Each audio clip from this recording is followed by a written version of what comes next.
এই মদনা আমাকে একটা প্রশ্নের উত্তর দিয়ে দেখি, পৃথিবীতে শ্রেষ্ঠ জীব কোনটি? सिस्टम पार देंगे। স্যার, আপনি এই মদনা এত সহজ একটা প্রশ্ন করলেন, এটার উত্তর তো খুবই সহজ। পৃথিবীতে শ্রেষ্ঠ জীব হচ্ছে কুত্তা।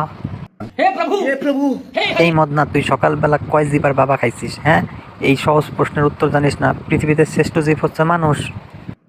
স্যার, এটা ভুল উত্তর, মানুষ তো হিংস্র জীব। না, এ তো দেখছি সকালবেলা মাথা মতো নষ্ট করে দেবে আর স্কুলের বদনাম করবে দেখা যায় সমাজে। এই মানুষ যে হিংস্র জীব, এটার সম্পর্কে কি ব্যাখ্যা আছে তোর কাছে, বল। স্যার, কুত্তাকে সুদ খায়? খায় না। সুদ খায় মানুষ। কুত্তাকে ঘুষ খায়? খায় না। ঘুষ খায় মানুষ। লুটপাট, চাঁদাবাজি, চুরি, বাটপারি, চেঁচড়ামি এগুলো কারা করে? করে মানুষ। একজন সুখে থাকার জন্য অন্যজনকে খুন করার পাশাপাশি দেহ ব্যবসা, জুয়ার ব্যবসা, মাদকের ব্যবসা এগুলো কে করে? কুত্তা নাকি মানুষ?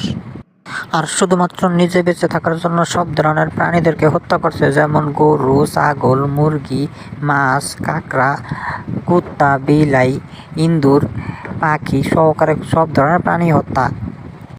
এই মদনা, কি ভুলভাল বকছিস? এগুলো তো খাওয়ার জিনিস। স্যার, খাওয়ার জন্য সেটা ঠিক আছে, কিন্তু নির্যাতন করার অধিকার তো মানুষের নাই। মানুষ যেটা করতেছে সেটা তো সীমা লঙ্ঘন। নিজে পাড়া জবাই দিয়ে খেয়ে হাতির মতো ভোটকা হচ্ছে। কয়টা বন্ধু একসাথে হয়েছে, পার্টি হবে, মুরগি জবাই দে। শুক্রবার ছুটির দিন গরু জবাই দে। পুজোর সময় খাসি জবাই দে। এটা কি হলো স্যার? এভাবে হয়?